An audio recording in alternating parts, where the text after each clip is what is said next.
Last cough out. And we're live. Wait, I gotta do this long-winded intro. Y'all ready for this? Welcome everybody to Smudging Saturday. If you haven't already, hit that like button, hit that subscribe button, share this out. It's one of the best smudging channels on YouTube. Thanks everybody for watching. Woo! I need an inhaler after that. What's going on, everybody? We got Dirtfoot. We have Adam. Oh wait, Adam's right there. Ronald, DNR. Some of them. It's probably gonna come back. I think I monetized this stream to make that okay, Ken. Other Ken. So I can make like 50 cents.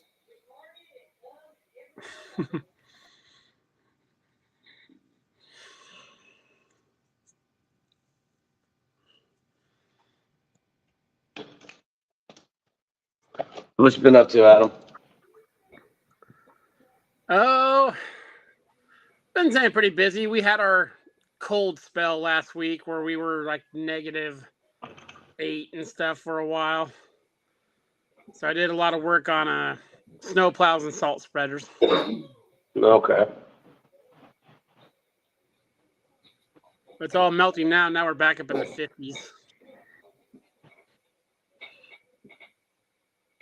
What about you, Brandon? What have you been up to? Oh, jump starting the mower online business, making it even bigger, growing it. So that's what I've been working on. Nice. Got it in its first brick and mortar store. It's being sold here local at the dealership I work.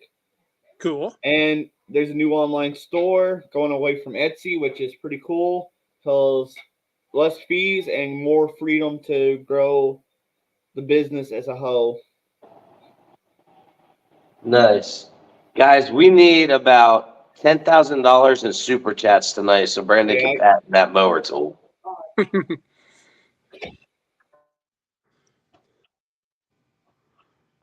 I have no idea who's in the chat because I don't have it pulled up. I'm on my phone up here at work. We got Bocce, Ronald, Ken, but he went to Arches.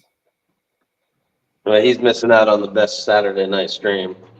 To be honest, I don't know who that is anyway. I know they said something about Arch, and I don't know who he is, to be honest. Yeah, no idea. If I did, I just don't know him really. There's a few people that's came in since I started this whole thing. A few pennies. Yeah, but 10,000. You're right, Ken. Woo!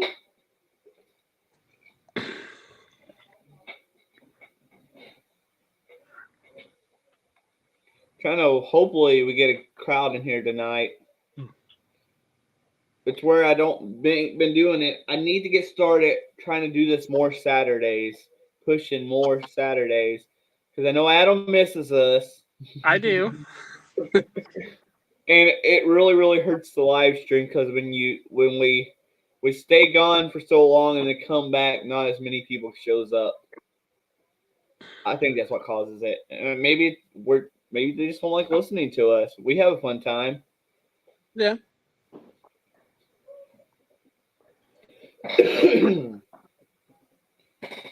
So I'll tell you about the job I had yesterday. It took me all day. I don't know why it took me all day. But I had a unit. It was a Briggs & Stratton single cylinder. It kept eating oil cells. And when I finally checked it, I finally found a spot on the crank causing it. But so I had to replace the crank. So I pulled a crank out of another engine.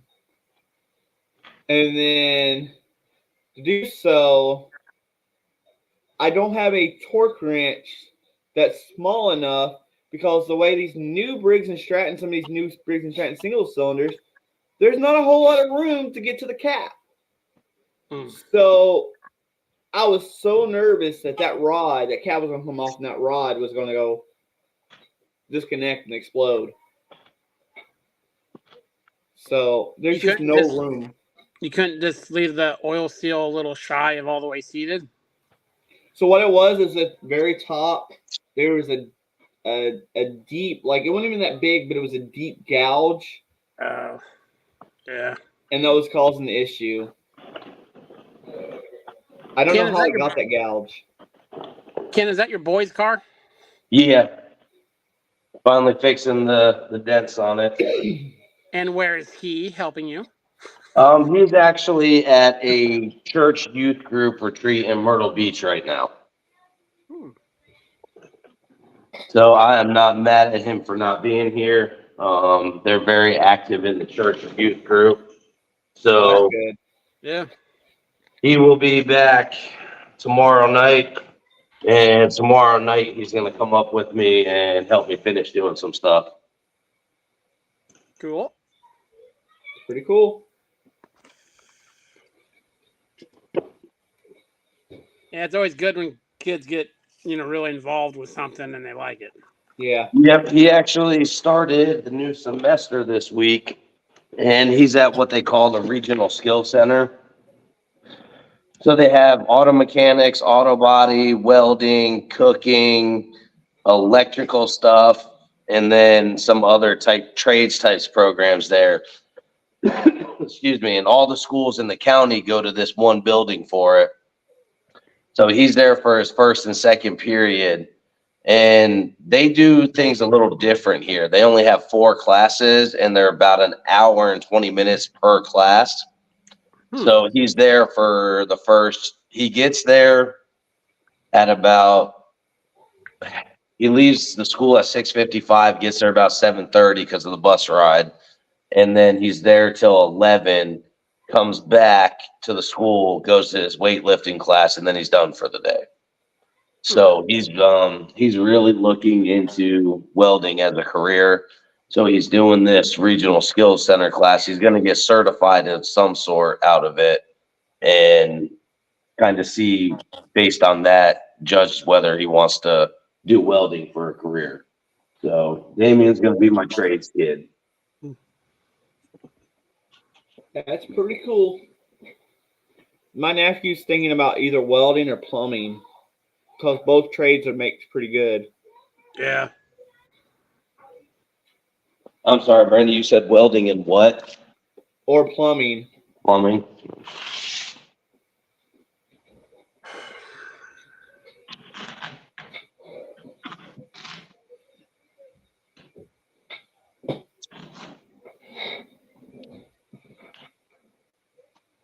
So I'll be muting my mic periodically, guys, Okay. because you probably don't want to hear the air sander going off. What's up, Mike Hodge? What's going on, Mike? Hey, Mike.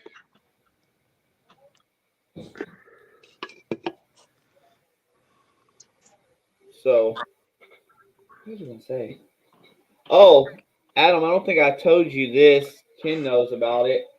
So last week during was it last week? Or the week before last? Whenever, when the ice storm hit Texas, we had our power pole beside the house, like feet of the house, maybe like 5 feet, maybe, catch fire. Oh. The whole wire caught fire, and it was shooting sparks at the house. The volunteer fire department had to come and just keep spraying the house until the electric company got there to keep it from catching the house on fire. Oh, that's crazy. What's up, Jeff? Watch you talking that smack, knowing I don't read the comments very often. Hi, Jeff. They tried to say there's trees on the line, and that's the main problem. But they're also saying that we need to upgrade our breaker box outside from 200 amps to 320 or something like that. Why? I don't know. That's a lot of amps for a house. That's what I said. I guess they're trying to say because of my shop, but my shop really don't put out much power at once.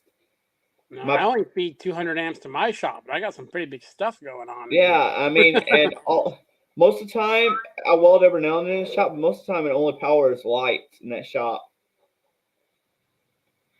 So I think they're just trying to get up. What's up, Mid-Atlantic Tools? Hey, Mid Atlantic, when I get bigger, when my website gets bigger and I get more capital, I want to pick your brain a little bit.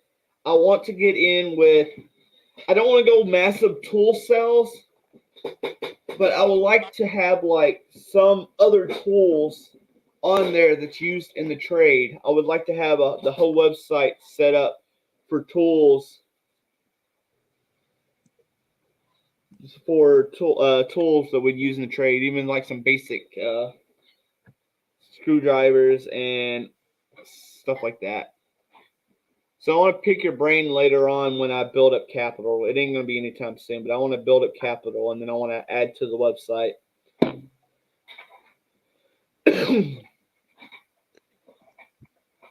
Yeah, I think they're just blowing smoke because it's their fault. The trees should have been cut 4 months ago. It was on the paperwork to be cut 4 months ago, and they didn't cut the trees off the line. Axel, get out from under my desk. Go.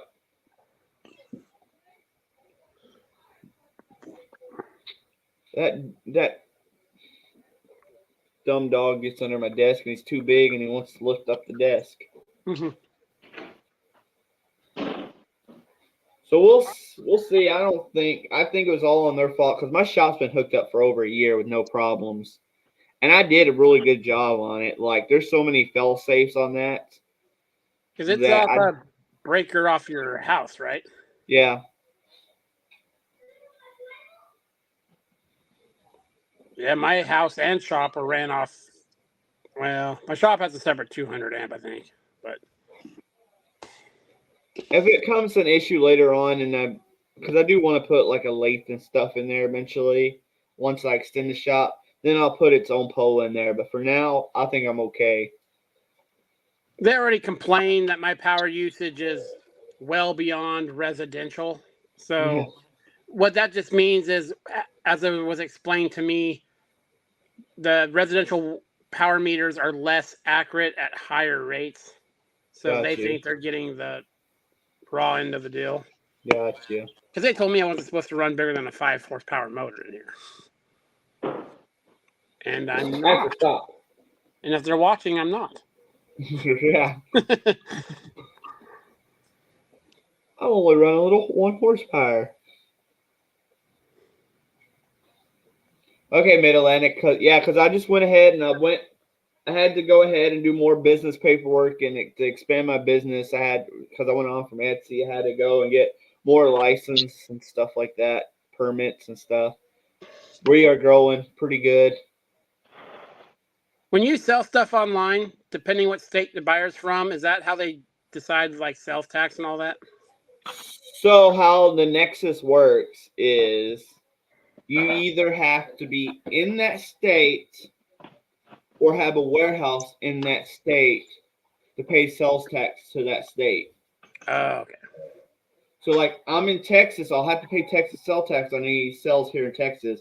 But if I sell someone in Washington State, I'm not paying Washington anything. So that's how it works.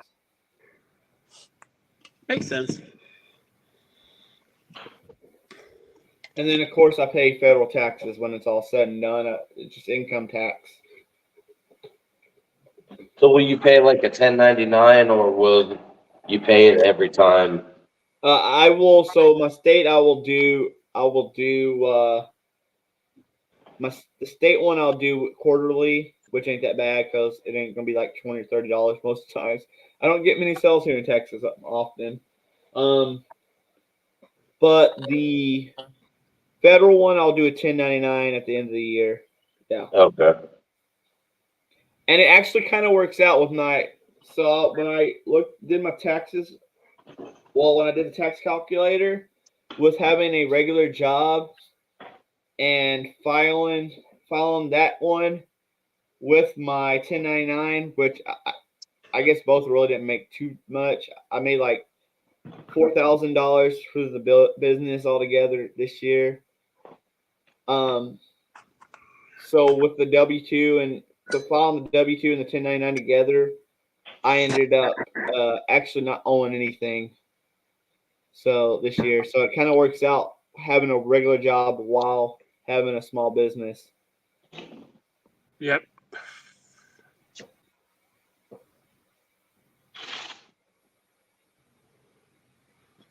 That's what helps me now with going out on my own is because I have so many kids and I'm still working. I get a lot of the earned income tax credit Yeah. stuff. That basically pays for my, tax. Yeah. Yeah, I think I'm gonna go adopt a kid Huh. just for tax purposes.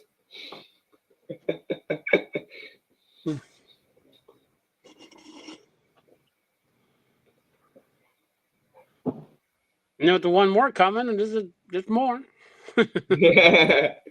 I'll tell y'all what, this VBOR stud welder works amazing. Really? I've got a video coming out on it I did earlier today. Their stuff's been pretty decent. I I'm just actually got that. surprised. I just got that dividing head from them, and that thing is awesome. Yeah, I Very don't know how. For a company like that, their quality has been really decent. I got sent another comically small stick welder today. I mean, the thing is like this big. They must know that you love reviewing little welders. Here, I'll just stand here real quick to show you how small it is.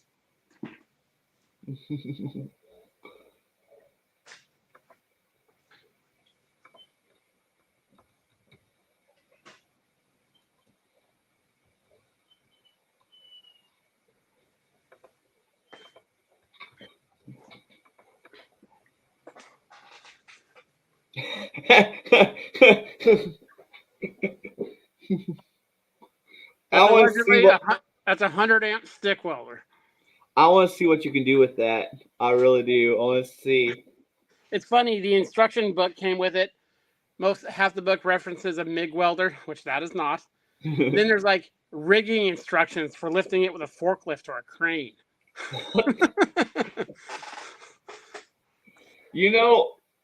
I did have a littler stick welder like that one time, a little bit bigger.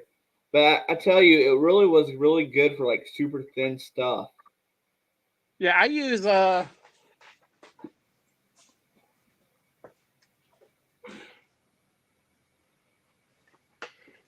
this is the common smaller one. Mm-hmm. I use this one all the time. It mounts under my workbench. Yeah. For like tacking stuff together. Actually, what I do with that one is even on like pipe flanges for manifolds, I tack them in the field with that, then bring them back and weld them with a bigger machine. There you go. That one's a lot lighter to carry around. Oh yeah, and you can plug it in anywhere. Yeah. If you crank it all the way up, it ain't that bad of a machine.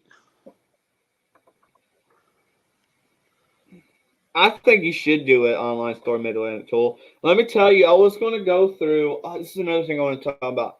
I was going to get my Stins account back, and Stins used to sell to at-home shops, but I was told since Arrowhead bought them out, you have to have a brick and mortar store now with proof of signage. Like a display? Yeah, they actually denied me. But the tools, because I was going to use them to buy like the small engine specialty tools, their tool markup is outrageous. Like I could buy the Lyle ones for like $23 for a valve spring compressor versus Stin selling one for $60. And Lyle's a name brand tool company. Mm-hmm. So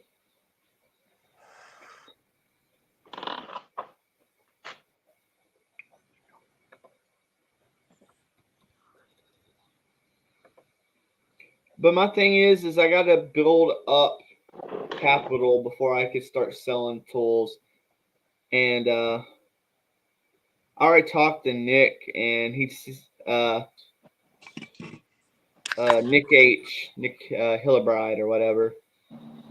Good guy, and he knows his tax stuff.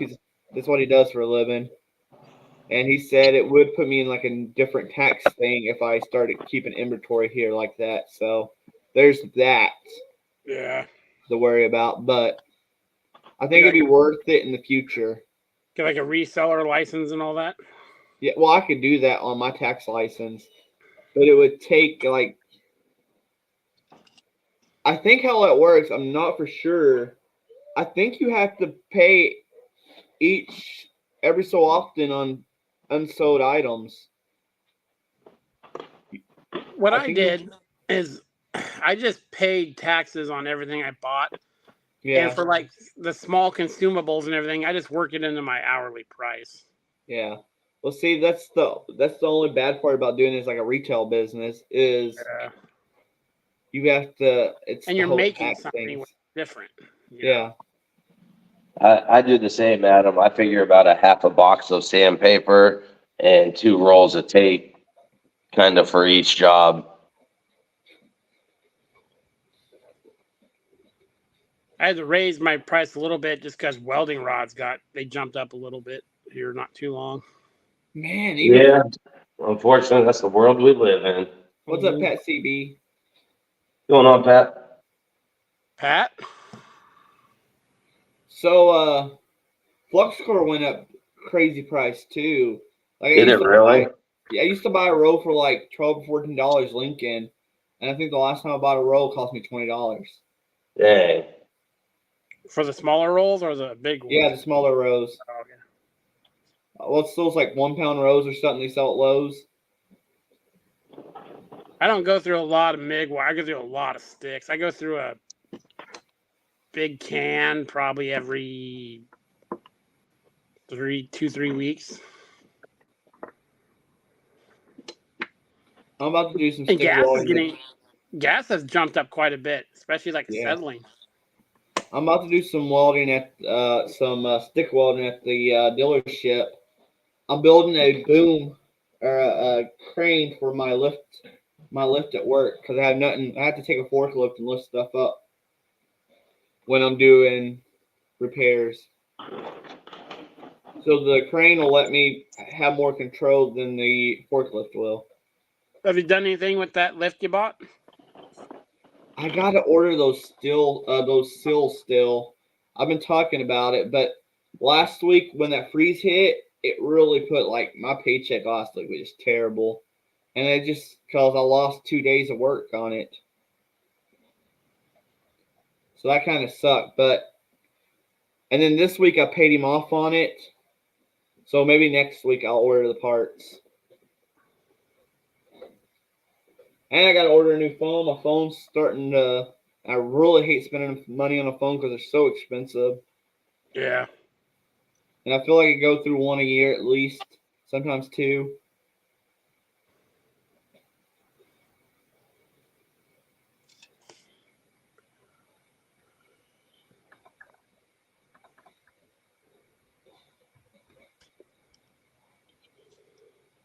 I might next weekend run up to Seattle. There's a big 3-phase vertical bandsaw.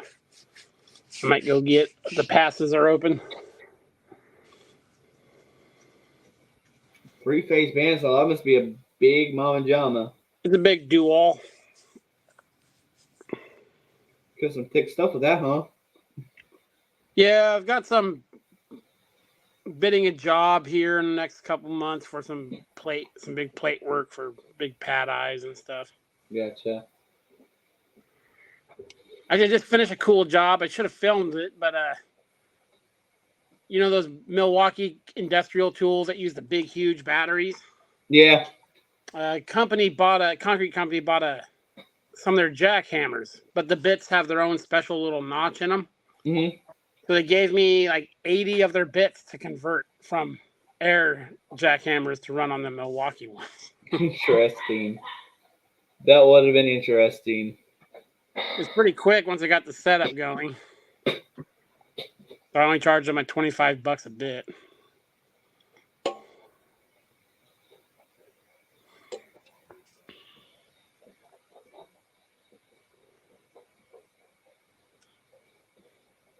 Just said Dual is definitely worth the trip. It is they say the blade welder still works, the blade grinder still works. Oh, that's cool. The thing is, those bandsaws are so simple. Even if the motor's shot and all that, I can throw a normal motor in it. Yeah.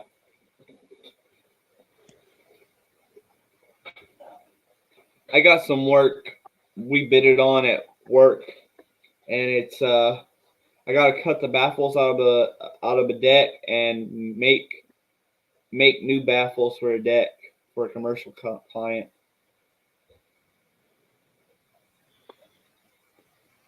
You know, I found the easiest way to do that is, How's that? I don't know if there's a scrapyard by you. Huh? I measured it to figure out what diameter pipe it would be, Mm-hmm. and I bought like a foot of that pipe and cut the half rings out of it. Oh, that's a good idea. That's Yeah. a real good idea. Because my boss wanted me to take cut it out and then take like a torch and bend it and stuff. It's going to take a while.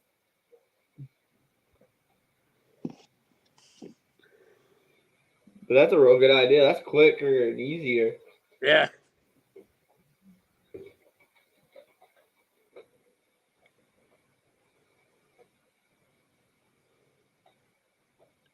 I did a couple Laser Z decks like that. Yeah, well, that's what this is an X mark. Yeah. I gotta do baffles on.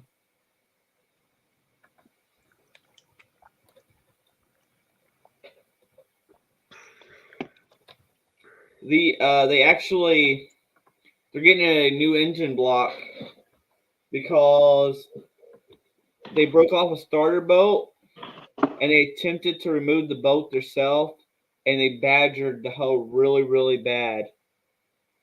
And we still couldn't get the boat out, and they badgered it all up. And my boss told them that if they wanted us to do it, they would have to go with the block. That we ain't taking a risk of having to try to fix it and wasting so much time. Yeah.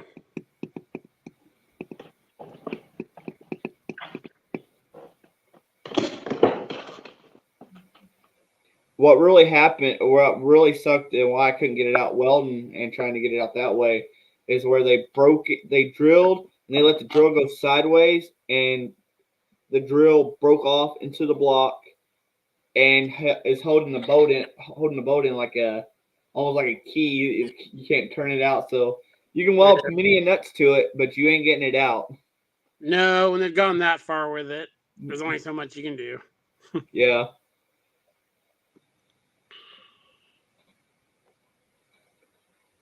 You know how they have like guides for like drilling out broken stud boats on cars? They should make something like that for small engines so you can drill. Because that's one of the hardest things sometimes, drilling out hardened steel in aluminum blocks is sometimes trying to get it real completely centered and stay centered when you drill it. Yeah, I keep a few carbide drill bits around, smaller ones for stuff like that. Because a good quality carbide drill will drill through a shitty drill bit. Yeah. But yeah, especially if they've gone after it and angled it and stuff, there's really not much you can do. Jeff, honestly, other than my own stuff, there's not much when it comes to engine rebuilds, other than I did a crankshaft, I do cranshafts and heads. There's not much teardown rebuilds much anymore. It's not like those older engines, they would have rebuilt those all day long. Is it all replacement now? Yeah. It's the same with us. We hardly do. I mean, we do some stuff like this, but most of it, like that fender with the dent in it, the insurance company would just pay for a new fender because it's cheaper. I do a little bit of it, but there's like a tractor enthusiast group in the area that does they don't do like pulling with them, but they're always messing with their motors. Yeah. So I probably 5 or 6 a year I'll bore out for them. I gotta get. Heck, I wish you was so much closer, Adam. So when I finally get to my Cub Cadet over here, I'm probably gonna have to bore it out because what happened was my uncle. I haven't looked at the cylinder walls yet. My uncle put a stack on it and never covered it up, so it just always sat out in the rain with water going down in the system. So the valves is gonna be bad. I don't know what the cylinder wall is gonna look like. Yeah.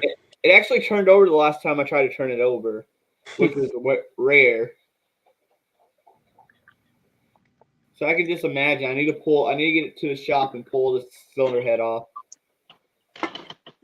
I do about 10 complete motor rebuilds a winter. I got a big commercial company that they're really on that. Yeah. Most of them are the big water cooled Kawasaki's. Yeah. But there's some companies where it's just not financially, the parts are so expensive individually, it ain't worth it. Well, yeah, I don't know if you ever had to do this, but sometimes every now and then, if some of their parts is okay, we'll order a short block instead of a whole brand new engine. Yeah. And honestly, sometimes those short blocks is only about $500 or $600 cheaper than a new engine. Yep. And then you add all the labor because you got all the labor of doing all that, then it definitely costs more. And probably the only reason I do it for that customer is the way we have our maintenance contract set up is they give me a monthly dollar amount no matter what, even if I don't do anything for them. So that's the way. It was easier for them to do it that way. Whenever something breaks, X amount of labor is already covered. Yeah. So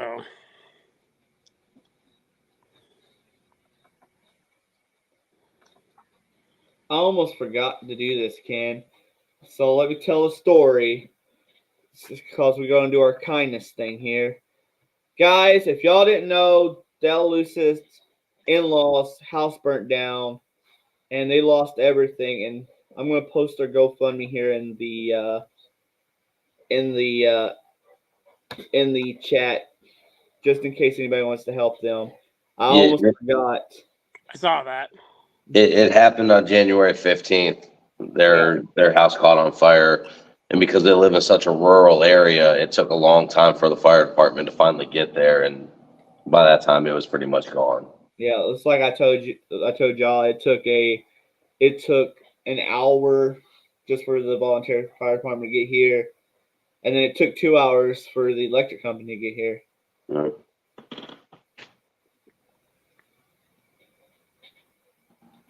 Luckily, we didn't have the issue where our house burnt down like theirs, so we got very lucky. Very lucky, but still scary on the coldest day of the year. Oh yeah.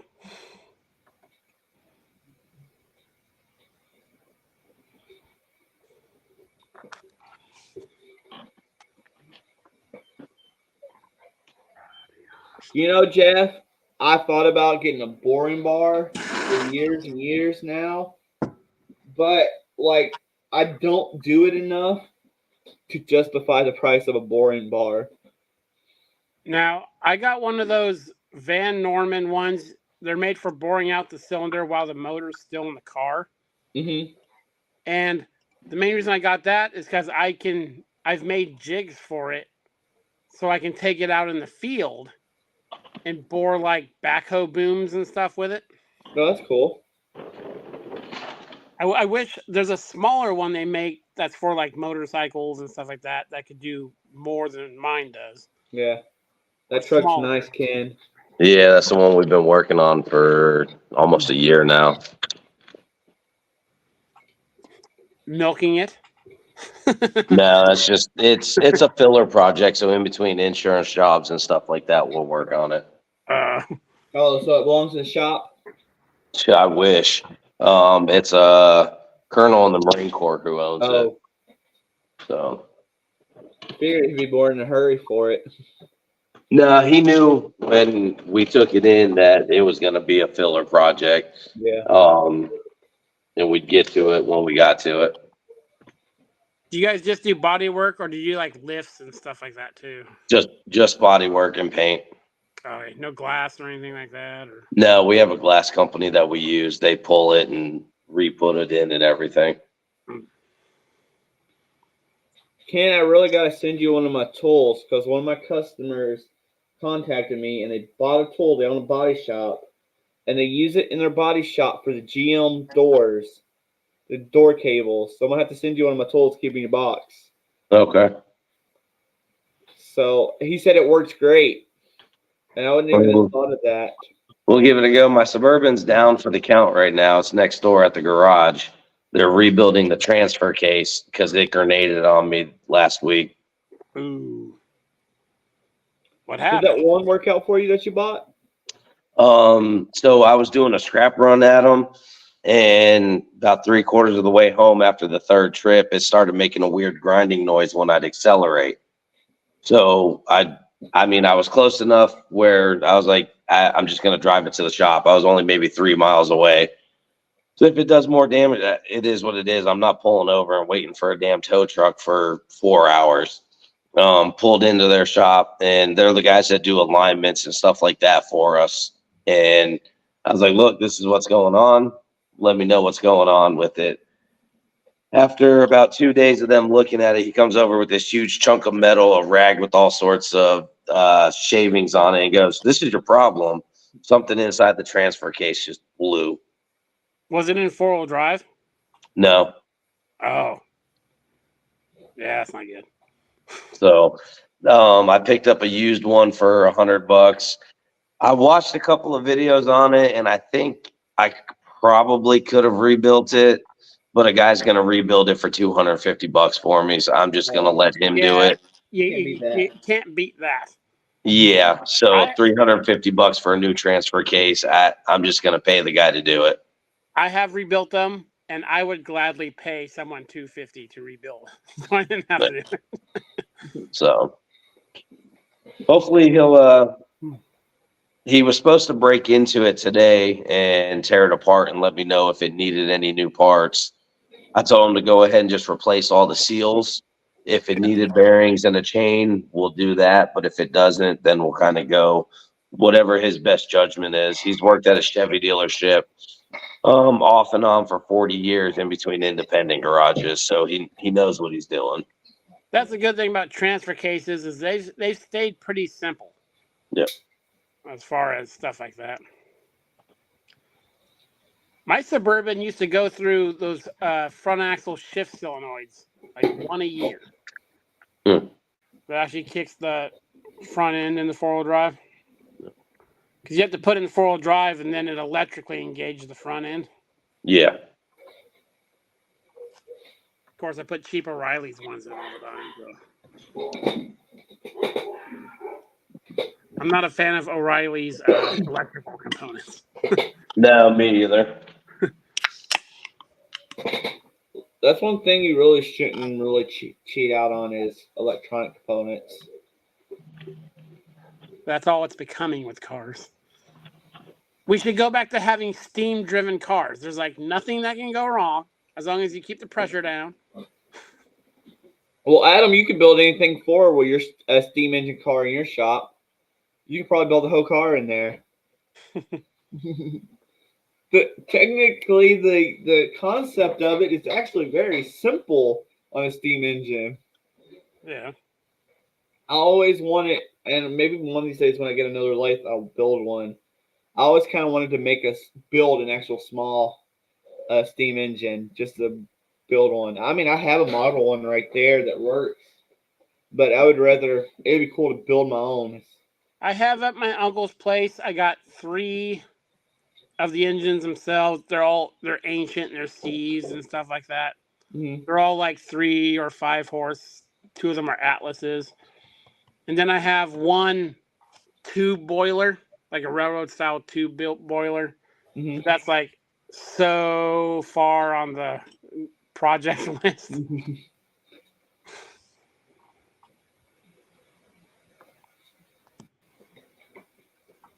Yeah, I got so many projects, and I don't even know where to start. I mean, you got so many projects that. and I need to make videos, but I just don't know what. I go out there and I'm like, what do I create a video on today? I don't know. What should I get started on? And then this week I was going to do more videos. I did the gear wrench video, finished it up because I started a month ago on it. But Yeah, I saw was that gonna do- the warranty one. Yeah, I was going to do more videos, but it's so muddy out there. Like even around the shop and the carport and everything, it's so muddy that it's almost impossible to pull anything in and out there. Yeah, here too. We got like 4 inches of snow, and then it rained every day afterwards. Yeah, we had that ice storm, and then it rained for a week straight after the ice. Oh, we lost Brandon.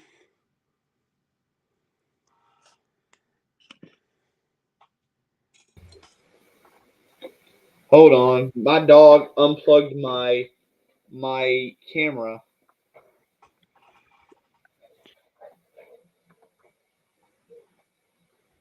Uh-oh. There we go. My dog unplugged my camera, so. Uh-oh. And it wasn't even hooked to the Yeti. I wonder if it wasn't hooked to the Yeti microphone the whole time. Yeah, your sound just changed. Does it sound a lot better than it was? Yeah, it's not as echoey, or not echoey, but like distant as it was. Yeah, because I thought this was hooked up the whole time, and I guess it wasn't. What's up, Hector? Hector. But I'm really looking into another lathe, mostly for a project that I've been asked you about that we probably can't talk on YouTube about because YouTube is weird like that. But I need to make those adapters. I want to make adapters for that. Oh, I'll go to the. What material did you want made out of again? I think brass because it'd be easier to heat. You know what I'm saying? Okay, what I'll do is I'll make you 2 this week. One out of brass, one out of normal steel, like mild steel. Okay. Hey, Adam, can you I know I'm asking for a lot. Any way you can make like a small adapter that like will slide into like a soldering iron that I can use to press those down with? You know what I'm saying? It just slide into when you take the one end of the soldering iron out, you can stick it in there, and then other piece would stick into that insert so it could heat the insert, and I can press it down. Send me a picture of the soldering iron you're gonna use. Okay. It's probably just gonna be one of those cheap Harbor Freight ones because I don't want to put a whole lot of money into this project. It's not a project that'll make a money at. It's more of a can we do it project just because we can. Yeah. I am needy this week, Bocce. I got some brass. I have tons of brass punch. I use it for punches a lot. Yeah. I got lots of brass laying around. Zip, I'll get that made up for you. Okay. I just don't think for the purpose, like I threaded it with a tap. I don't think the plastic threads for what it's going on is going to last. And they didn't. Probably not. And it didn't thread too good in that plastic anyway. It's harder to tap plastic than it looks. Yeah, my thought would be if, with the pressures involved. Yeah. One time you just go like, boop, off the end. Yeah. Well, we had the ice here, Bocce, here in this part of Texas. Woo, we had some ice. It was fun because everybody was sliding up and down the hills.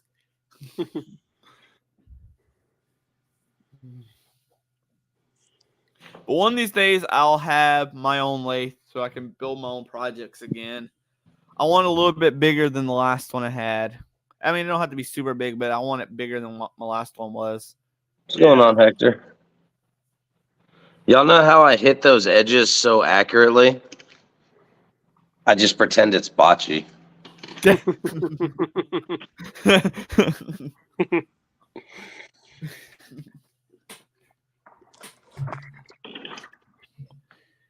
I'm waiting for the day that Ken and Bocce meets in real life. Hell's gonna freeze over.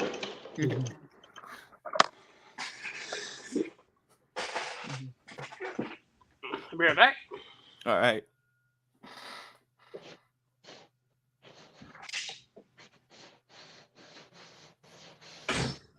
I got all my supplies in the trunk of the Del Sol, and I left the damn keys at home because I drove my West car up here.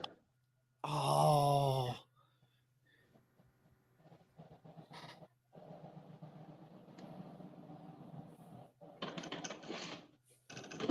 That is Ken, Hector.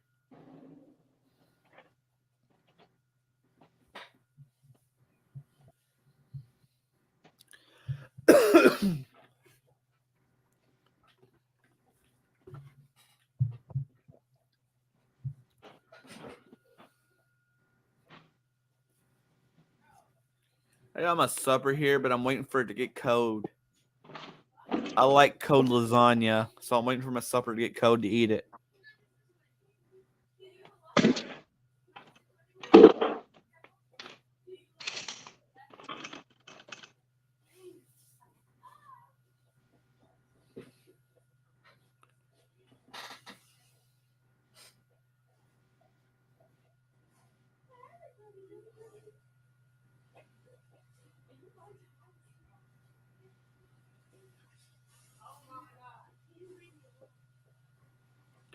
I think maybe tomorrow I might go out there to the shop and find something to do.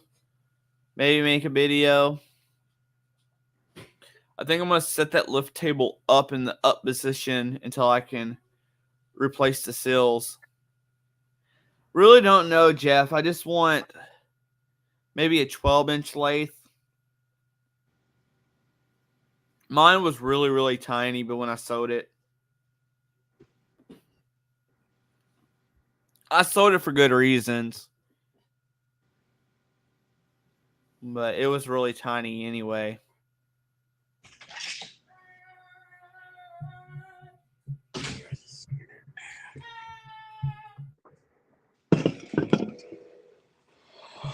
$13 by $14, that'd be nice.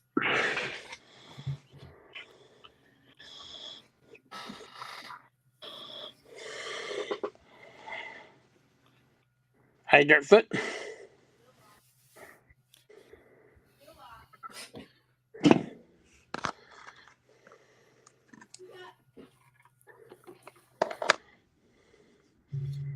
If you can find yourself like a 14-inch lathe or 15, that'd do everything you'd ever need.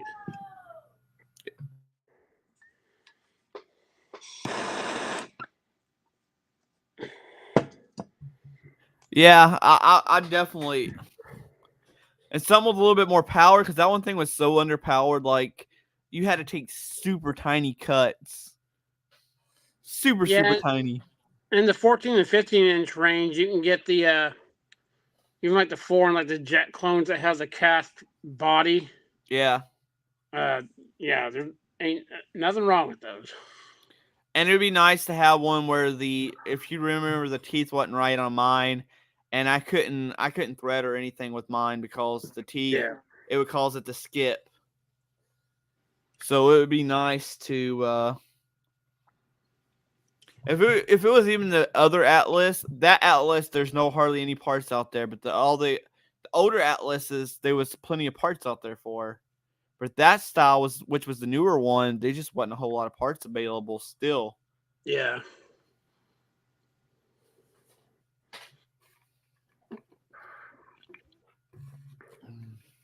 It's like my 14-inch it's really a 16, but back then they called them 14.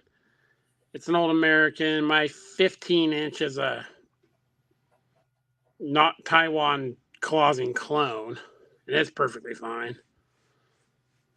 And then you don't need anything like my big one, but I can find like the big giant ones here all day long, and I think it's because I'm in the and they're oil cheap. field. Yeah, they're cheap. They're super cheap. You My can get big them under $1,000 sometimes. Yeah, my big lathe is 24 by 120, and it was $1,200. Yeah.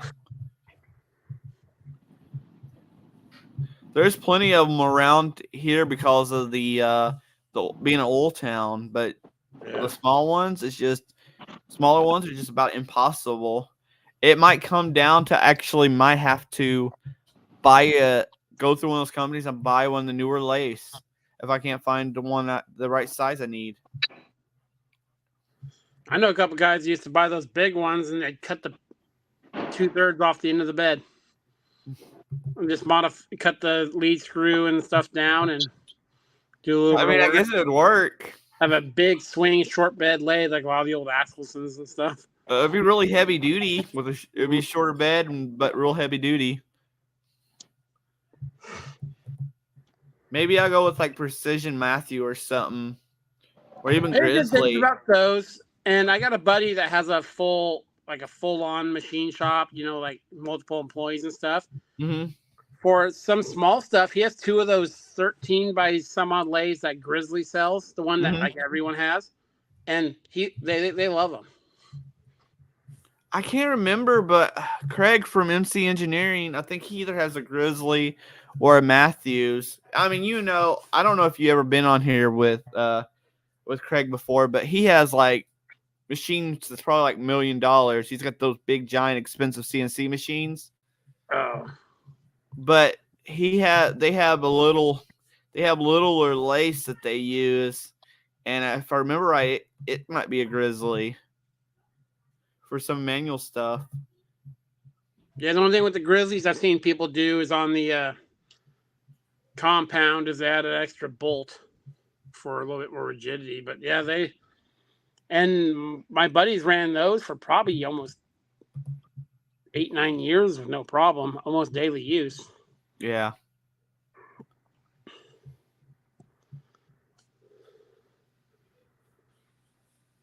Yeah, Keith has a nice shop. He has some cool stuff in there. Yeah. He does have a cool shop. I like Keith. Yeah. I got the tailstock for my 14-inch lathe from Keith. Doesn't do a little modifying to make it work, but $6,000 to buy this Grizzly. But I really don't need I can get one. I can get the cheaper one because I don't think I'd need a DRO. I don't have any DROs on any of mine. They do make it easier. But the thing is, you can get aftermarket DROs super cheap. Yeah. I got a buddy with a couple milling machines that have the DROs, and these were XYZ DROs. I think they're like $200. And he's happy with them.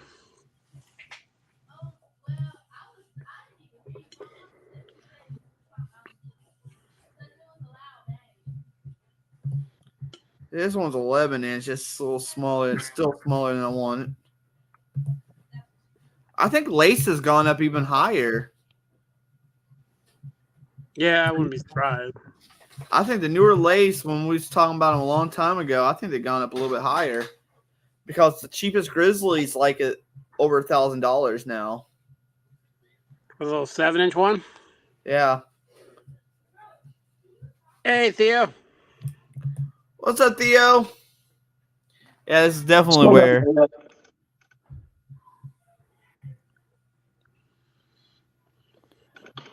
Jeff, the thing is, I think Precision Matthews is all Chinese too. It is.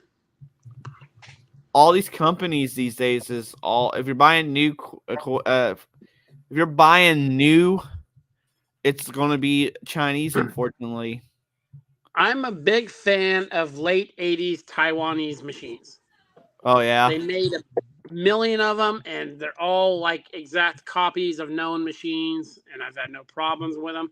My vertical mill right here, the Comet, it's a direct Bridgeport clone, and it's a Taiwanese machine. My old tire was. Hector, I'm not sure if they answered you or not, but it's our Honda Del Sol. My kid hit my Suburban on this side right here, kind of messed it up pretty good. Put 2 dents right here and then another one right there, and a very, very small one. I think that came from something else up front, but I'm just up here at the shop working on that.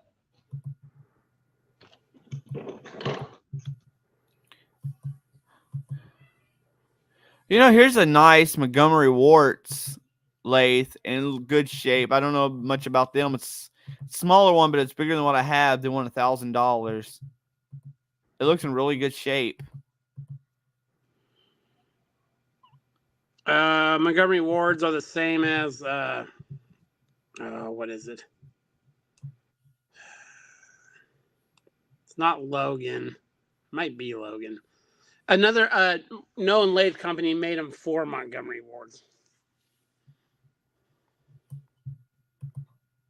It looks like if I'm going to buy a new one, it's going to set me back $5,000 to $6,000, even for smaller ones. Now that's crazy.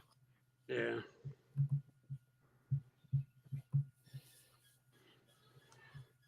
And I definitely want another one.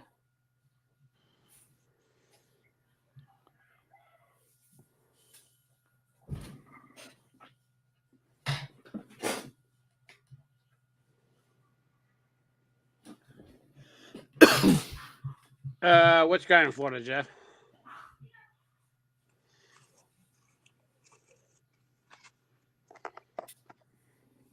He's probably talking about A-Bomb.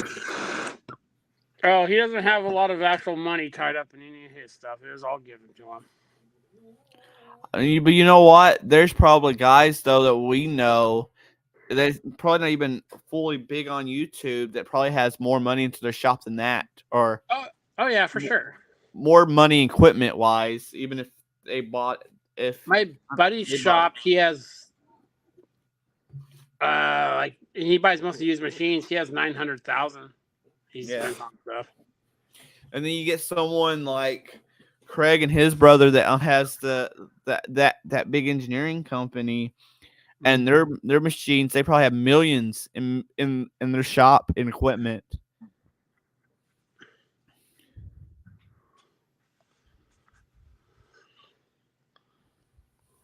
Which is pretty cool because some of their machines are huge, like giant.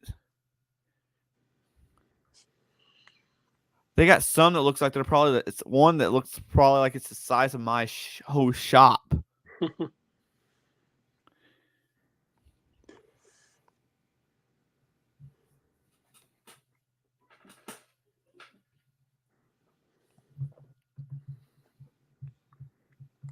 Ken, there's a question for you there. Ken, have you seen the new Eastwood sanding block that you can attach the shop vac to it? The sanding dust as you sand to collect the sanding dust, to vac the sanding dust as you sand the body paint.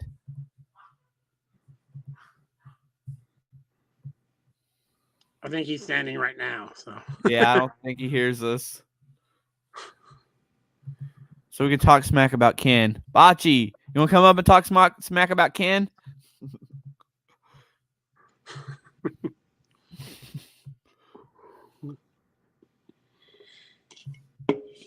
I don't think she watched. I think she fell asleep on us.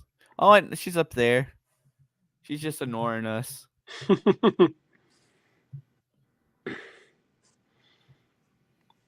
you gonna get back into the mini bike thing? You know, I would like to build a new mini bike this year. If I can get through the stuff I need to get done, I would like to build one by the end of the year. I would like to do a full suspension, the next one. Full suspension mini bike. Problem is I'm waiting for Ken to come and visit in Texas. So I have a race team to come, a whole race team, someone I can actually trust to race with me. I'd like to do it soon, but probably not going to happen this year. Yeah, no, I wouldn't. I say in the next few years we'll plan this. Yep. Because I don't know if I'm going to have the money to buy the frame I wanted to buy this year or not. Because I need to do some other stuff to the shop. Ken, did you see the sanding block question? I'm looking at it now. Yes, I have seen it. And I would like to give it, but unfortunately the shop owner doesn't want to. We have a certain type of sandpaper we use, and it wouldn't work with that. And Theo, I have not seen your Cornwell Flyer video yet. but I will take a look at it. Our Cornwell dealer is having some heart issues, so he's selling his route. So I don't even know if I'm going to be able to get Cornwell tools anymore.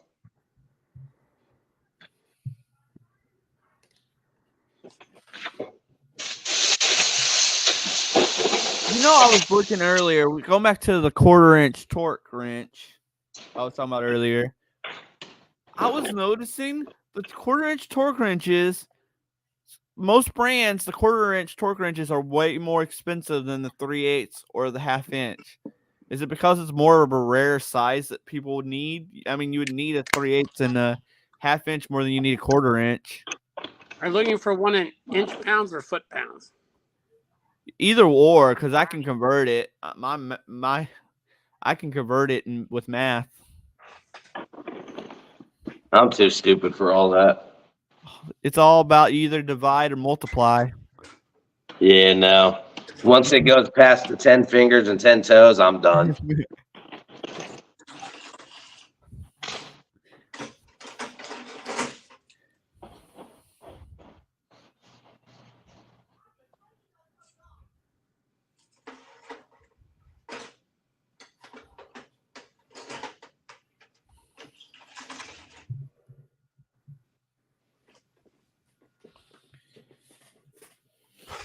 I've got some of the smaller beam style ones for 1/4-inch. Most of the torque wrenches I use are beam style. I got some click type, like my big 3/4-inch and stuff like that.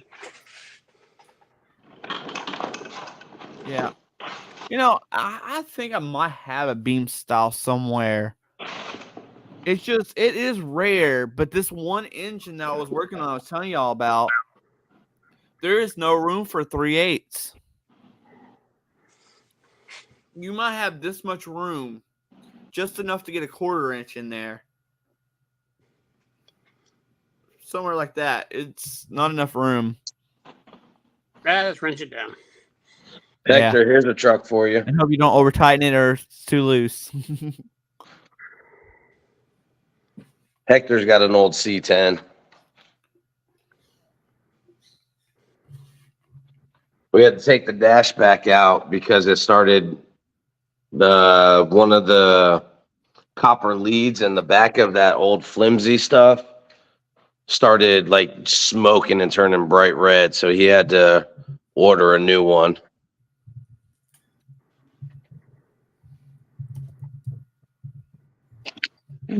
Yeah, I use one of those torque multipliers when I do like excavator final drives and stuff that you have to torque stuff to like 600 foot-pounds and stuff like that.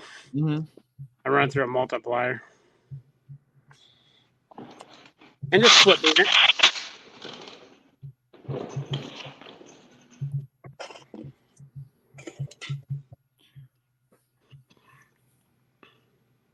See, the torque adapters, I kind of understand what I'm kind of understanding what Theo's talking about, which is kind of like wrenches. But the problem I'm having with this one is I never seen this on Rodcast before, but there was torque boats, torque head boats instead of the hex boats that we're used to on broadcasts.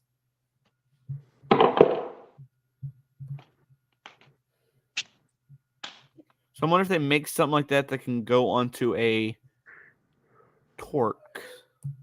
In very small spaces, I've only had this come up a couple times, and it's probably not super accurate, but it's within. If you get it set up right with a test bolt, what you do is you take a 12-point ratchet. Okay. Mm-hmm. You put a bolt and a nut and a vise. Put the open end on the nut, put the torque wrench in the 12-point box end, okay? And you figure out what the torque setting needs to be on the wrench to get you that. First you set it on the bolt, mm-hmm. and then you set it in the back end of the wrench, and you'll be lowering it a bit until it clicks without turning that wrench. Interesting, yeah. Yeah. It happens very... Not very often, mostly in like hydraulic pump bodies and stuff like that, where you just can't get a socket in there. But Yeah. I've done that on a bench before and never had a problem with it.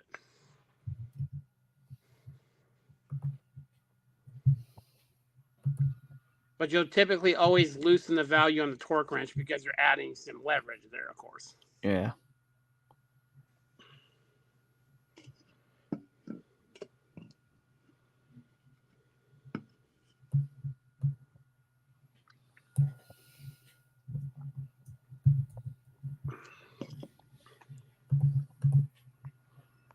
Or just put a whole bunch of Loctite on it.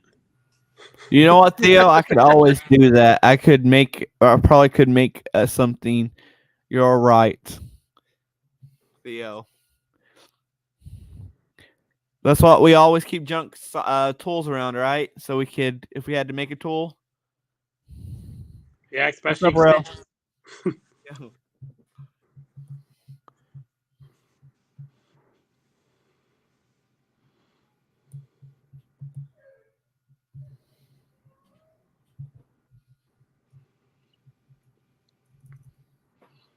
I don't know how Ken can do that all day long.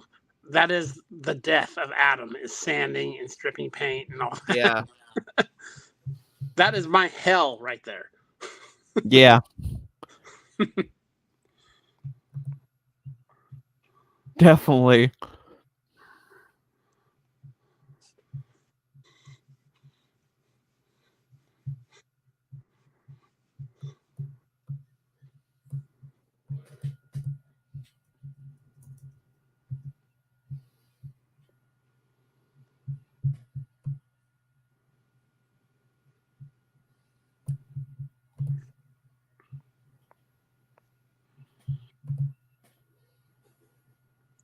Yeah, it's just awful.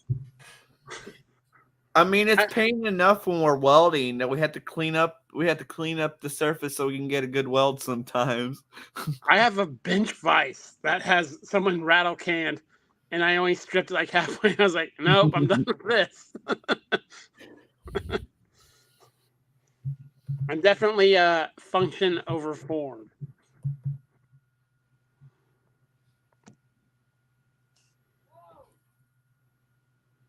Hey, Real. Except for those vice jaws you're going to send me, Theo, I will do super awesome job on those. Actually, I make jaws for a big, I got a big 10-inch mill vise back there with no jaws on it. I finally got around to getting some metal for.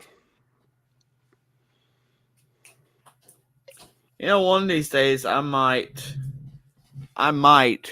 restore my vice, but it works so good. Why I don't see no reason to restore it at this point. Yeah, and that's the thing, especially with like lathes and stuff like that. They get covered in cutting oil and all kinds of stuff. It's like, it's not the Smithsonian in here. Nothing's going to be displayed handsomely forever. So, Theo, if I was welding stick or even flux core, I probably would clean up less and just turn up the heat. But with welding with gas, I learned my lesson. It puts a lot of junk in there.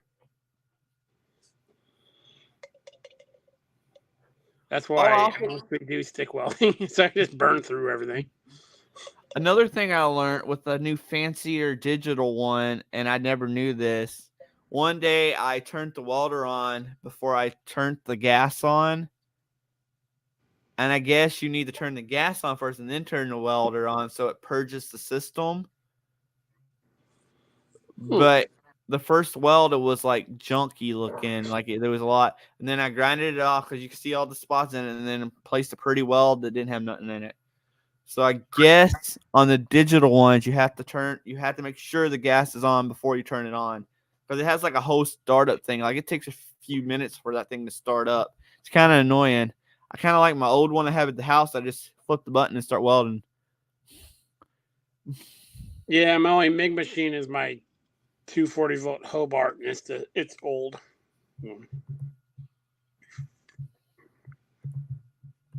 I'm gonna make it my dual shield machine, Just the only MIG work I'll do is dual shield from now on through that machine.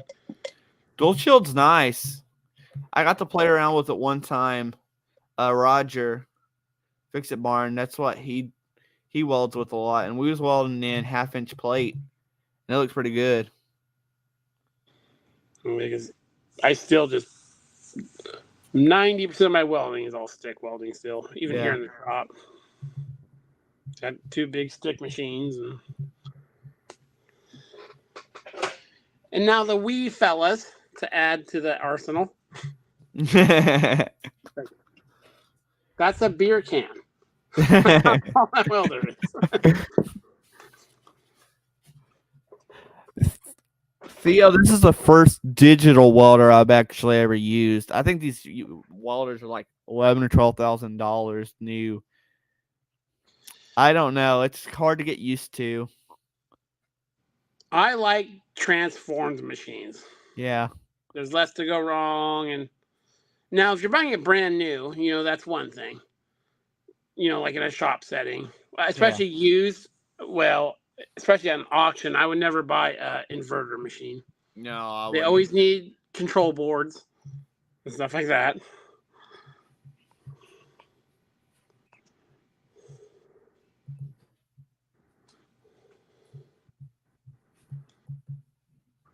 Yeah, I do a lot of pipe manifolds, pump manifolds, lifting eyes, stuff like that. So I still do a lot of stick. A lot of especially the picking eyes and stuff I do for pump platforms, it's all like 1 inch and stuff like that. So I got the big 300 amp stick welder. At home, I use my 140 Lincoln 140, and I've used it quite a bit over the years. Those are good machines. Yeah. One of those weld pack ones. Yeah. Yeah, those are good. Those are good, solid machines. I got the gas set up, but I've never hooked it up. I know a lot of people change over the gas setup to, they change the hoses and stuff that come with it. I've heard. Yeah. Sorry, I hit the wrong button. I've yet to set up my gas setup. I used to weld a lot outside. Now I got my new shop here at this property, and I really don't have to weld outside much. But Ken, are you wearing eye protection while you're standing? I mean, if you squint, it's mint.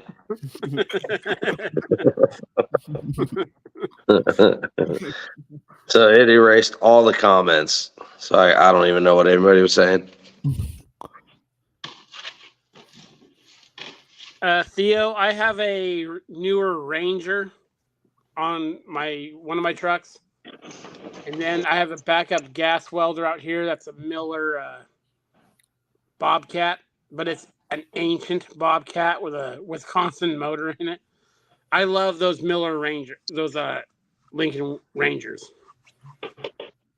I'm actually been looking at a Lincoln Ranger because some of the Rangers new, if you get one of the smaller ones, are not too bad price new. For what people want for a used one, you can get a new one. Then there's of course, the Lincoln like SA 200s and stuff like that, the bullet nose ones. Oh yeah, the ones that people pay want a fortune for those. If you're not pipelining every day of the week, yeah, the Rangers are just as good, and a Ranger will pipeline too.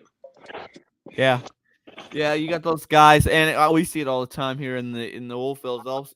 You'll get one, they'll restore it. They'll be like 10 grand. I want like 10 grand or something for it or more. Oh yeah, they treat them like classic cars. They put all like chrome trim and stuff on them. Yeah, we see it all the time here in where I live. Jamie got herself a nice Miller welder. She loves Miller. Mm-hmm. My 2 shop ones are Miller. I got the Miller gas and the Link.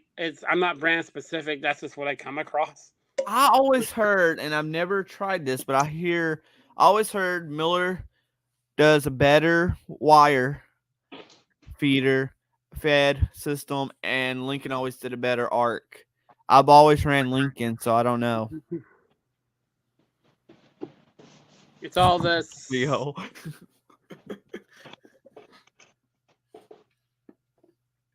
I like that Ranger as it's a very smooth stick machine. And the Miller ones are all stick, but when you get 200 amp or 250 amp machines, they all start smooth and they all run Yeah. smooth.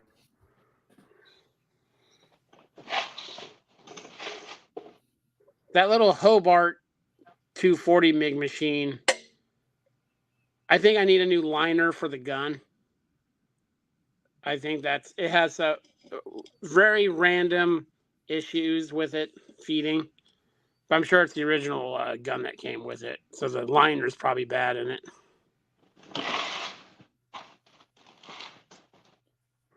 You know, I'm wondering if my wire, I haven't even went and looked inside my welder in a while. I'm wondering if my wire has got rusted sitting there in the shop.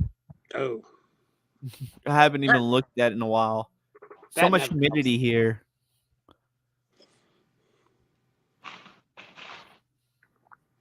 I hate that here. So Yeah. much humidity. It's one that's nice here. It's like I've had that one milling machine in my driveway for like a year now, and I just sprayed a WD-40 and it still looks fine. Yeah. Even snowed on it the other day.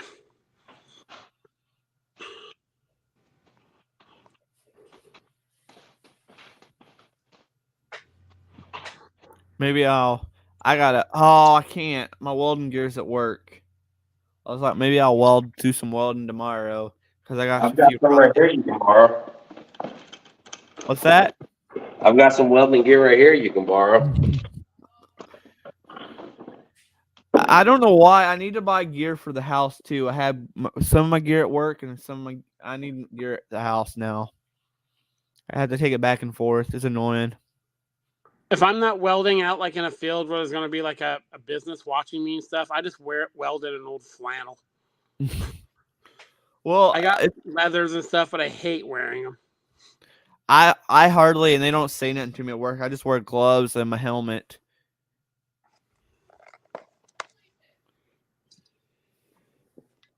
The only thing they're big on in the shop is safety glasses. If we're grinding and stuff, they're big on safety glasses. Yeah, and that's a good thing. Yeah.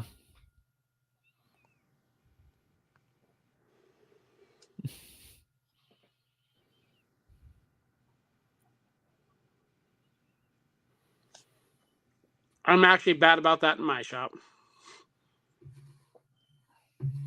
I am in the home shop getting the. Oh, let me tell you what I did the other day. So I was cleaning yesterday. I was cleaning gas off the oil pan, gasket off the oil pan with my die grinder, and I let it get too close to my shirt. It wrapped up in my shirt and ripped a big old hole in my uniform shirt.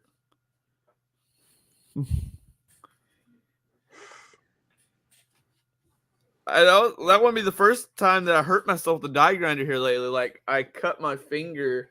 I let it slip and cut my finger last week, or my thumb last week. I don't know what's going on with me and die grinders. I'm usually more careful with them than that, but use one of those little 90-degree ones. Yeah, I've been looking into those for a little bit. I have a Mac one, but I'm probably going to replace it soon. No matter how much I tighten it down, the top keeps coming loose on me and turning around, and when I'm working with it, and it's just annoying.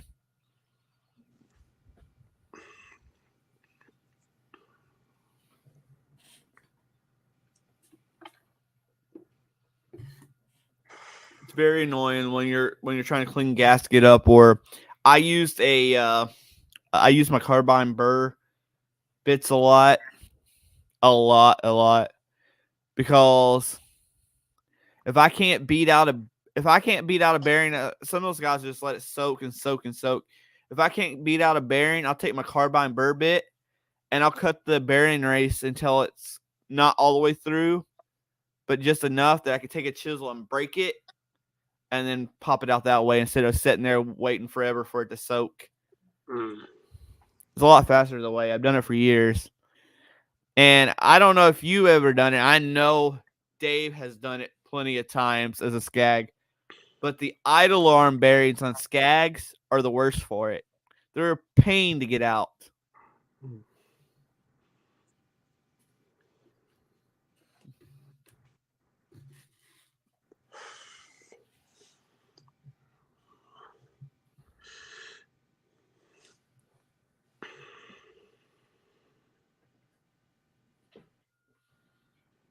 I should replace my Walden helmet soon. I've had it for a few years, and it don't work as good as it used to. It was a cheap Yes Welder helmet.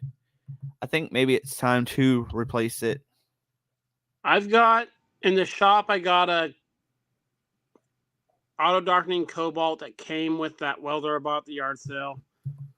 I got is it Speed Glass? I think it is. Oh yeah, but it's old. In the field, I just use the Sugar Scoop helmet. I don't take any auto darkening ones out in the field with me.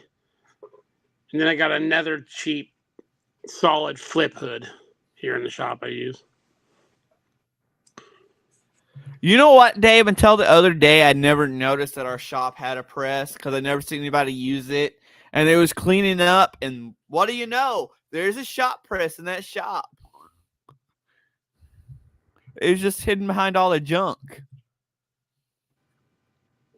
Yeah, Theo, I don't mess around with penetrating fluids. It's direct to heat, especially out in the field. I see your comment. Ken's going to start a whole new channel where he don't talk. He just sits there sanding.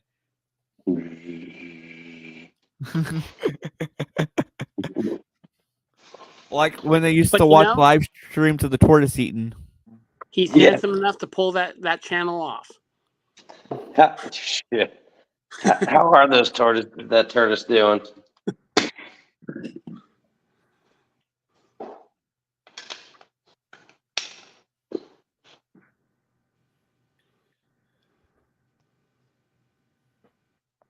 Really, Dave?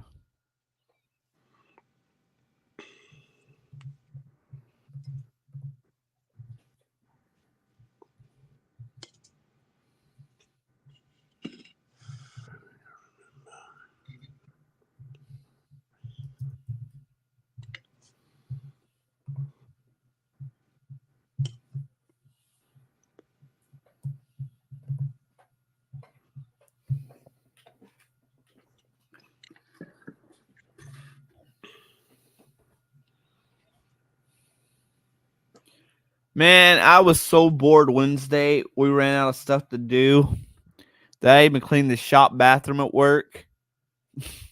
And then, That shows initiative. yeah. Then I got off of work Thursday. It was my day off. Came back and actually got stuff in. I was so excited until I saw that snapper on my bench. There's nothing worse than the newer style snappers. Had to pull all that metal off to pull the engine off, and hate it. Hate it. There is no love lost. That snapper went under for me. I'm sorry for those that love snapper. There's no love lost there for me.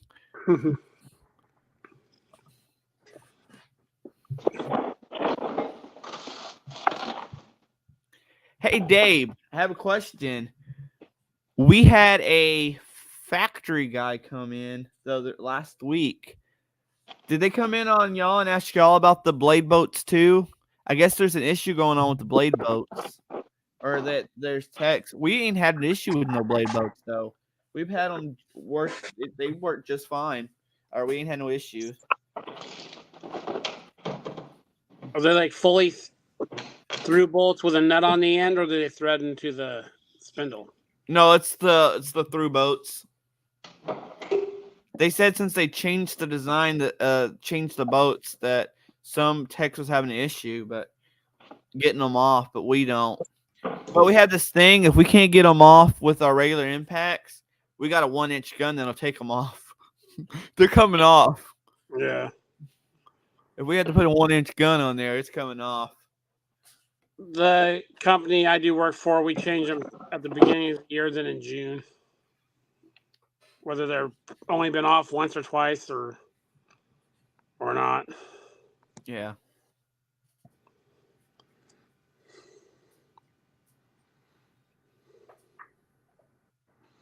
Which is stupid. Some of them, though, I wish people, the ones that don't change their blades often, sometimes it's harder to get those bolts out. You have to take a punch. Theo, that's what I felt like. But the shop bathroom wasn't that bad, Theo. And you know the crazy part is, I rarely use the bathroom at the shop. I don't know why. I just, something I rarely do.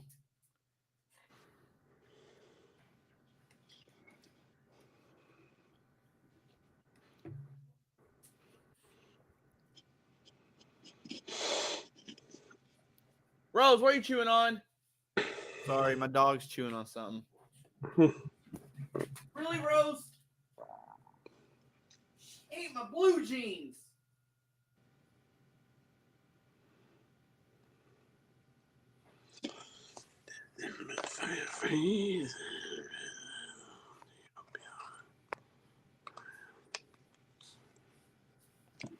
As do I, Theo. I hope she passes that.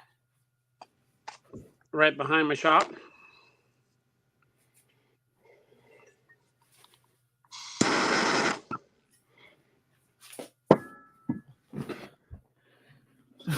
Theo, I do that at home. My dog just ate a pair of blue jeans out of my dirty laundry. She ate the leg off of them.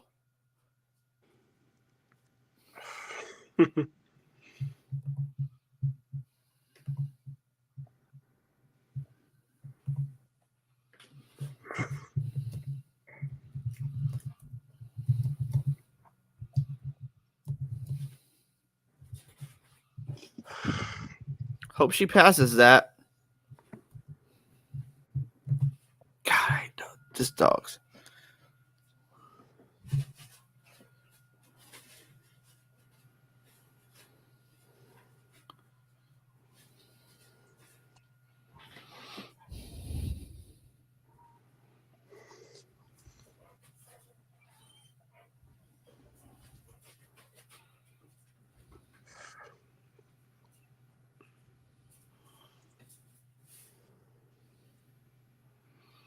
Ooh, that's gonna be interesting.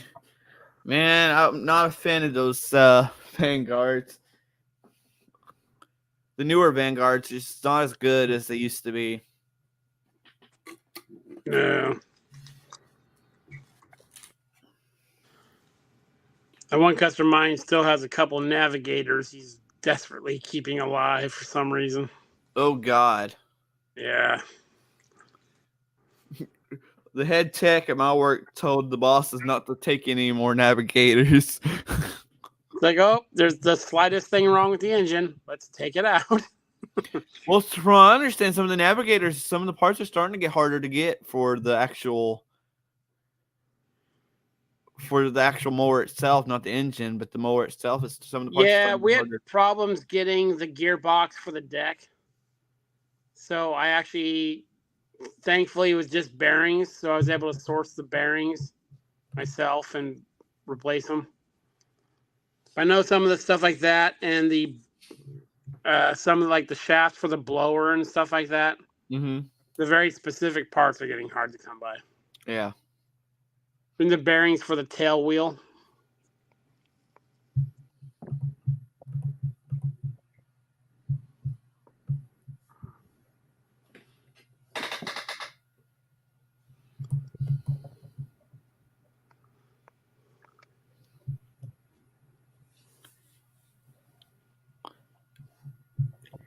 Amber, it looks like he's working on it. We're not sure what he's doing.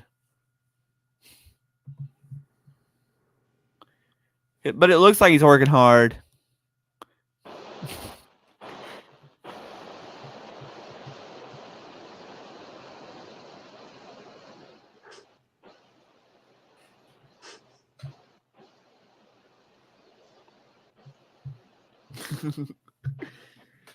Oh, hey, babe. My favorite part is when he gets up the stand and we can see his butt. It's majestic.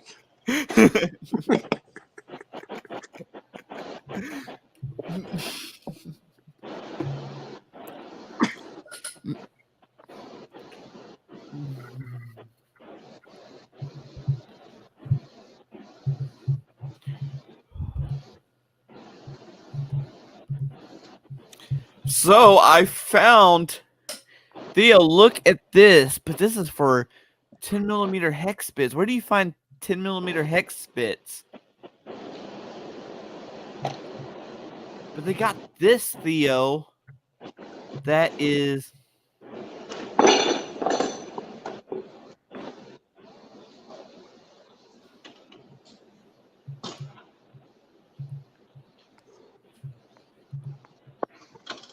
this.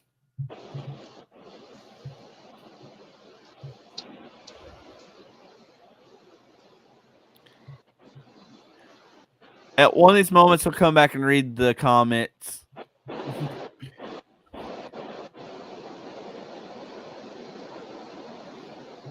But look, where do you find the 10 millimeter? I've never heard of 10 millimeter hex bits. Maybe I'm crazy, but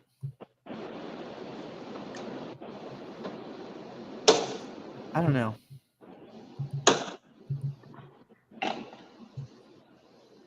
Like 'Cause that hex might on be one side, interesting. then 10 millimeter. But that might work for those. I plan on not doing too many of those crankshafts. I hope not. I'd much rather do them in a bigger engine.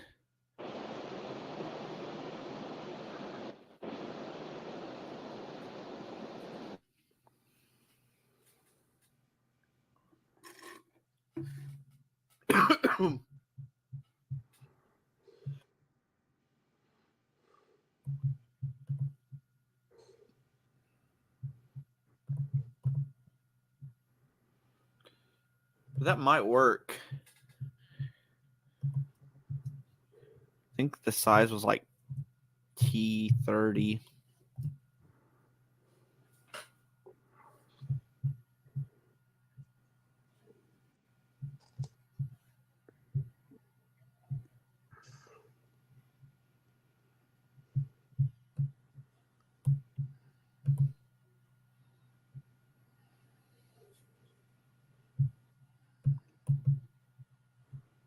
Stuff like that. You kind of wonder how they did it from the factory. Yeah, it really does make you wonder how it's done in the factory. We all want to go take a factory tour at Briggs & Stratton's factory, see how that's done.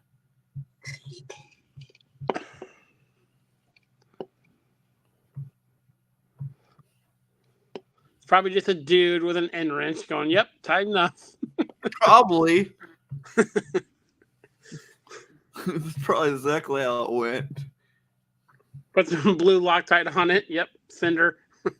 They was pretty tight pulling them out of there.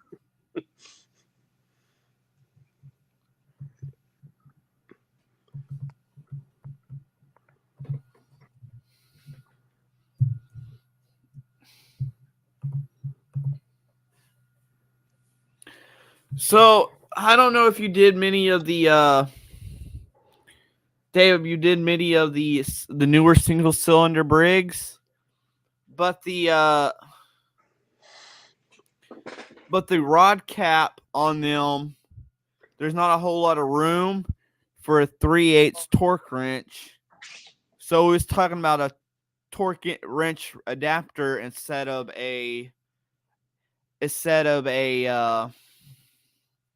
getting a 1/4 inch torque wrench, because it's a torque bit. The bolts on those are torque bits.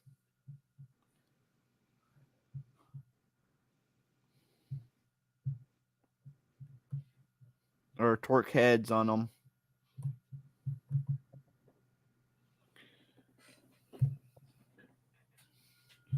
because I don't like, that's just something that you're taught is you don't do out of anything. You don't do rod caps without torquing them to spec. You don't torque them down. There's two important places to torque for me, and that was always the rod cap and the cylinder heads.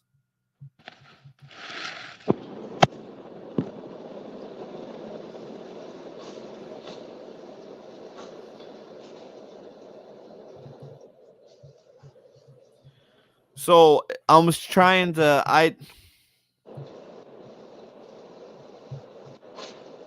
I might have to really make something. Theo might be right. I might just have to make something.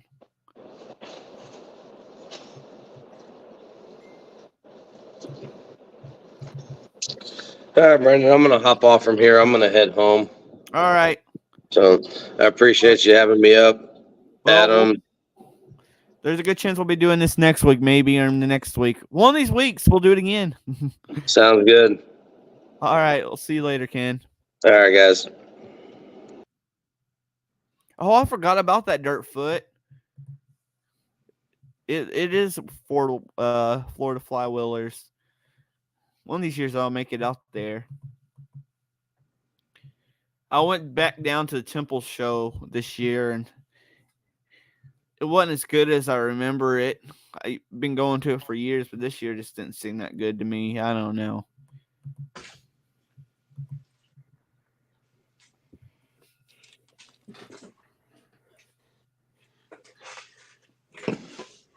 It's been doing that here, Dave, after we had that ice, a little bit of ice here, and then it's been nothing but rain.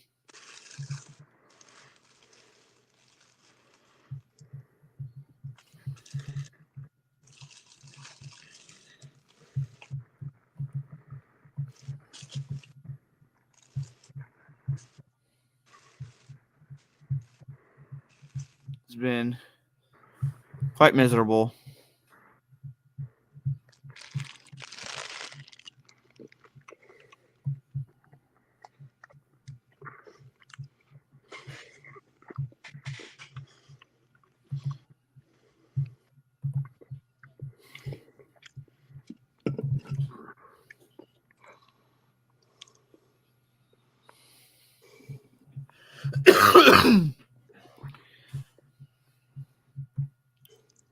Most thinking just take a piece of metal, weld a socket on one end and a socket on the other, and call it a day.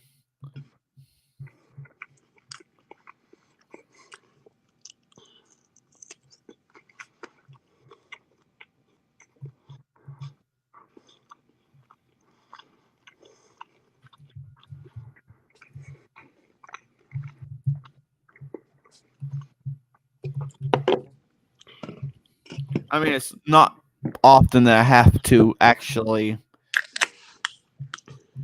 work on replace whole crankshafts because it's not something that happens every day. No. More carburetors and stuff like that, tune-ups, decks, a lot of deck repair, constantly rebuilding and welding decks. When you guys do new crankshafts, do you make them put in new pistons? No, not always.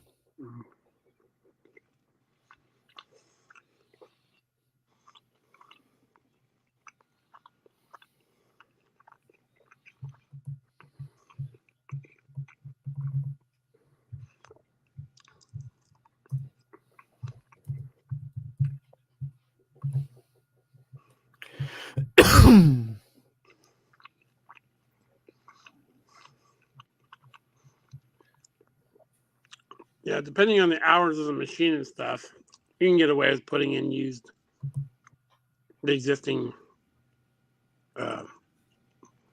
connecting rod and all that. Yeah. Well, see, this was just like I said. There was a scoring on there, and we don't know if it happened if it was on our end that we caused it removing it, or how that happened. how there's just one little spot, but it was enough to rub that oil seal to keep breaking the oil seals. What work had you guys done on it before? Camshaft. The ACR went out on the camshaft. Had to replace the camshaft, so I had to pull it and put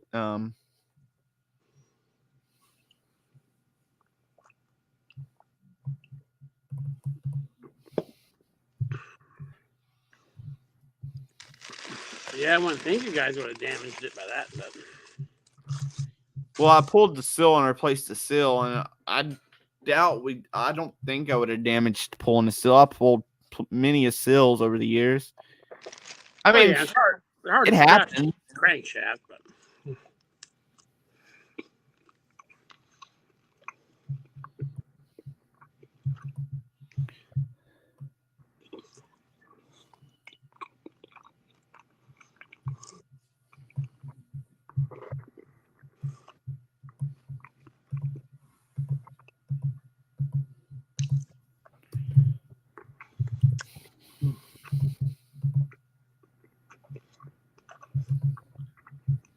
Yeah, I want to make something. I keep looking. I don't know why I keep looking, but I'm gonna end up making something. Oh, I wish I had my welding gear home. I would go out there tomorrow and make something. So it sucks when my welding gear's at work. I just go work and use work supplies and build it. See what I have here. do they let you work on stuff after hours and stuff? No, we're all out of there at 5 o'clock. I can work at stuff. If I wanted to work on some small projects like at lunchtime, I could if I wanted to, but I'd rather take my lunch. I gotta stop at home.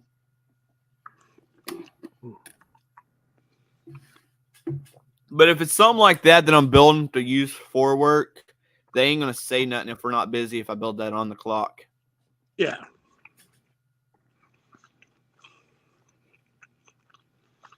So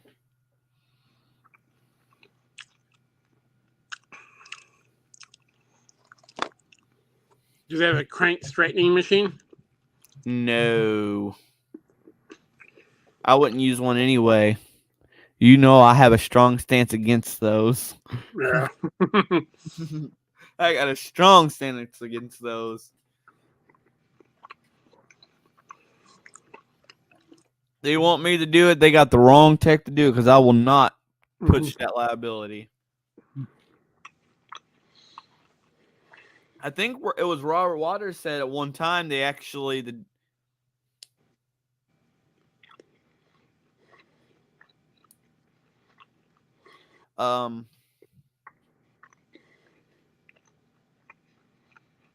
they actually Briggs and Stratton actually sent a memo out to their dealers threatening them to if they used it that they could pull their dealership or whatever, or they would pull their account or whatever.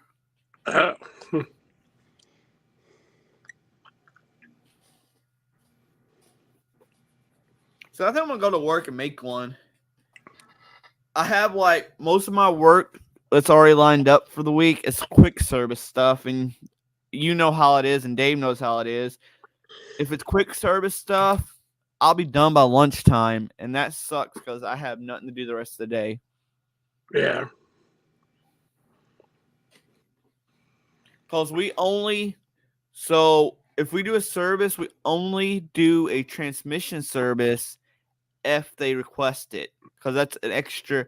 It's a little bit more for to do the transmission service too than it is to do just the engine service, because we have to do a little bit more. Yeah. So unless they request it, we don't do it.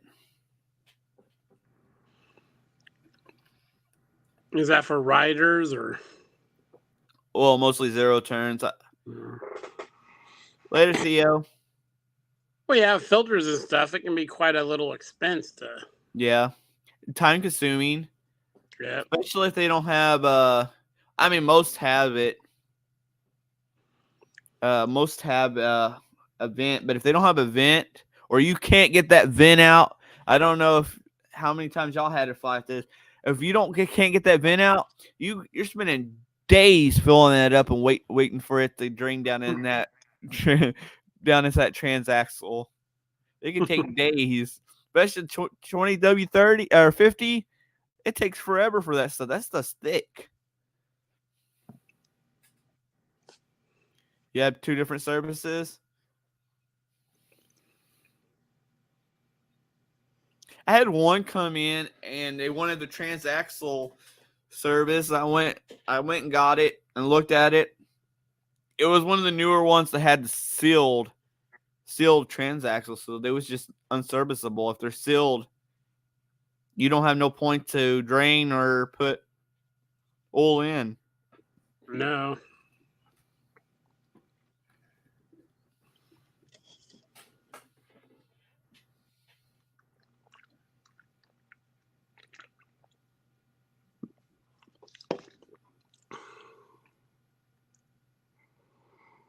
Have you ever had to mess around with those Parker transaxles, Adam? I've done a lot of the Parker hydraulic wheel motors, Mm-hmm. but not too many of the actual transaxles. Oh man. But I've Okay, done. Dave. I do probably 20 or 30 wheel motors a year.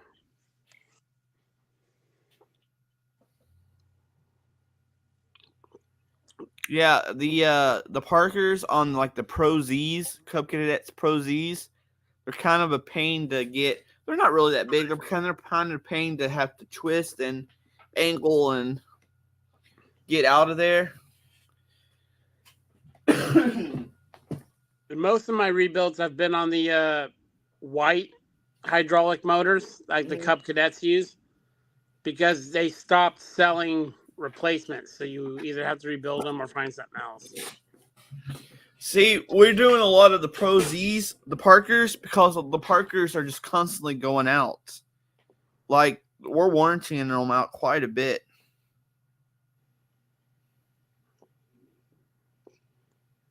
You get a lot of problems with them when guys in the field, like a mower will go down and they'll try to tow it with another mower. Yeah.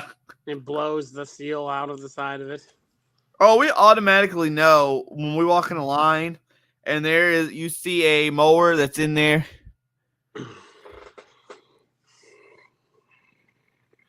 When you see a mower a residential mower and you see a big old hitch on the back of it, and in the paperwork it says drive problems, you automatically know.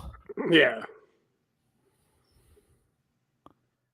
But yeah, the white motors for like a lot of those Cub Cadet tank models, Mm-hmm. you can't get replacement wheel motors for them anymore. So I rebuild quite a few. There's a lot of those around here. Those tank 45s and whatever. Yeah. Which actually, I really like those mowers. They're really easy to get to everything. There's nothing hard about them. Well, that's how I feel about some of the Skags. Some of the Skags are a lot of easier to get to. Yeah. You know, Turf Tigers, they're all blocky and everything's nice, thick steel. Some of them you can change the drive belt out. Quickest drive belt system ever. You can change the drive belt out probably within like 10 minutes. Just the way they're designed. Yeah. Best thing I hate about like the Ferrises, they use that double-sided V belt. Yeah. And no one carries that in stock. No. It's always a special order thing.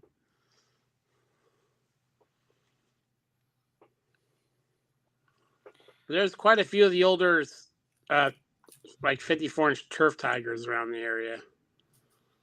I got one customer that's on his 4th motor. He loves that mower. I just did one for the boss's son. He went the old Kawasaki, the FH went out. The old Kawasaki FH went out, and we put cause he ain't commercial. He's just mowing his own lawn. He went with the the Briggs, not the Vanguard, but the one that they call commercial. That's what he switched it out for because we got a good deal on them last year. So we had a bunch of them left over. So he just bought one of those from the shop because it was cheap. And it wasn't too difficult because Skag was one of the few companies that's actually smart enough that they have multiple mountain points for their different engines. Yep. All I had to do was a couple of wires I had to fix, and I had it added a solenoid. I had to make change a couple wires around and added a solenoid. It wasn't even that big of a deal. So it was pretty straightforward.